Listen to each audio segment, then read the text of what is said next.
पाकिस्तान एक ऐसा मुल्क जिसे भारत ने हर युद्ध में घुटनों पर ला दिया। अब उसी पाकिस्तान को अफगानिस्तान बुरी तरह पीट रहा है।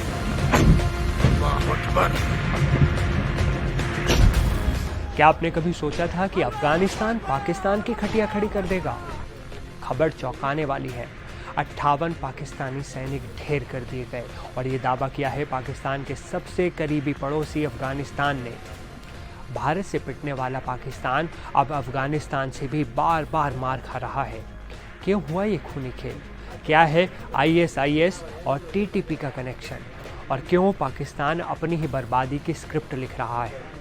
इस पूरे सस्पेंस से पर्दा उठाएंगे, तो तैयार हो जाइए मेरे साथ। नमस्ते, मैं हूं असीम और आप देख रहे हैं NDTV इंडिया।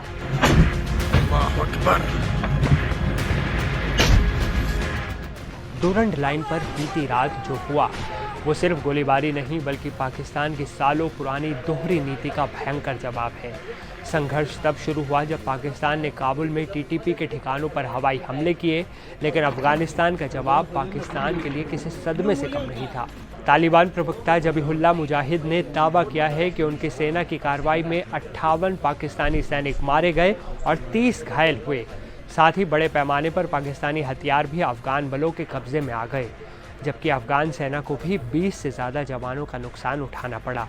ये जानकारी तालिबान की तरफ से दी गई है। अब ज़रा सोचिए, एक तरफ पाकिस्तान जवाब देने का दावा कर रहा है तो दूसरी तरफ उसका दुश्मन 58 सैनिकों के मारे जाने और हथियार छीनने की बात कह रहा है। ये पाकिस्तान की सेना की ज़मीनी हकीकत को दिखाता है। पाकिस्तान की नीति पूरी तरह से असफल हो चुकी है।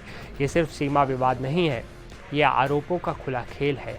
तालिबान ने पाकिस्तान पर सीधे सीधे ISIS जैसे आतंकी समूह को पनाह देने का आरोप लगाया। ये है पाकिस्तान की असली पहचान, आतंकवाद को पालना, उसे इस्तेमाल करना और जब वो पलटवार करे तो रोना, वो भी दुनिया के आगे।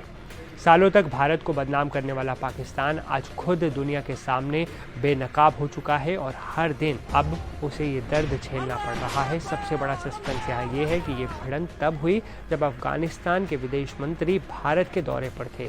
क्या ये सिर्फ संयोग था? इस पूरे मामले पर भारतीय पूर्व राजनयिक KP फेबियन का बयान पाकिस्तान की पोल खोलता है। उन्होंने साफ कहा कि पाकिस्तान ने अपनी नीति गलत तरीके से चलाई और अफगानों ने प्रतिरोध किया। नतीजा ये है कि आज संबंध बहुत खराब है और पाकिस्तान की नीति बुरी तरह असफल हो चुकी है।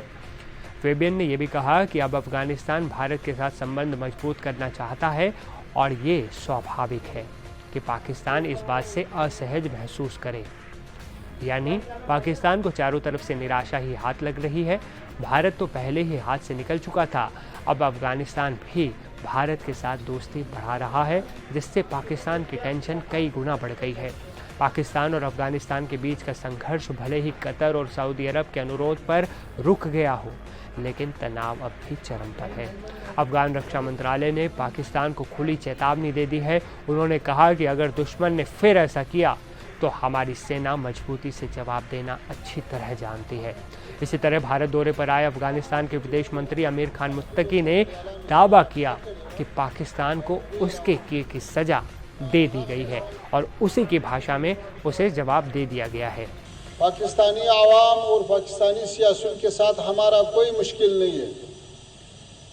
पाकिस्तान में कुछ खास हलके हैं जो हालात को ख़राब करने की कोशिश कर रहा है, तो अफ़गानिस्तान अपना सरहदों का, अपना फ़ज़ा का हक महफूज रखे और जैसा कुछ खिलाफ वर्जियाँ हुआ है उसके फ़ौरन जवाब भी दिया। और फिर रात जो इंतकामी ऑपरेशन हुआ तो उसमें हमारा जो हदफ और मतलूब था वो हासिल हुआ। फिर हमारे दोस्त ममालिक जैसा कतर और सऊदी अरबिस्तान, उन्होंने ख्वास्ता, उन्होंने तलब किया कि अभी जंग रुकना चाहिए, तो हमारे तरफ से जंग रुका हुआ और अभी हालात कंट्रोल में हैं। तो हम अच्छा ताल्लुकात चाहते हैं, हम मुज़ाकरात के दरवाजे हमारा खुला है सबके लिए। हम अफगानिस्तान में अमन लाया है, हम सारे खित्ते के अमन चाहता है।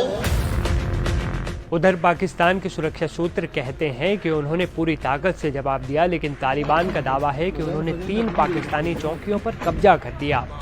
ये 2600 किलोमीटर लंबी डुरंड रेखा जो दशकों से विवादों का गढ़ रही है, क्या अब एक बड़े युद्ध का अखाड़ा बनने जा रही है? पाकिस्तान को अपनी नीति बदलनी होगी, आतंक का रास्ता छोड़कर अपने पड़ोसी देशों से रिश्ते सुधारने होंगे, वरना जिस तरह भारत ने उसे हर बार हराया है उसी तरह अब अफगानिस्तान भी उसे सबक सिखाएगा। ये सिर्फ सैनिकों की मौत का आंकड़ा नहीं है, ये पाकिस्तान की दोहरी नीति की हार है। आपकी क्या राय है? क्या पाकिस्तान सुधरेगा? कमेंट में ज़रूर बताइएगा। वीडियो को लाइक, शेयर और चैनल को सब्सक्राइब करना मत भूलिएगा। मिलते हैं अगले वीडियो में, तब तक के लिए नमस्कार।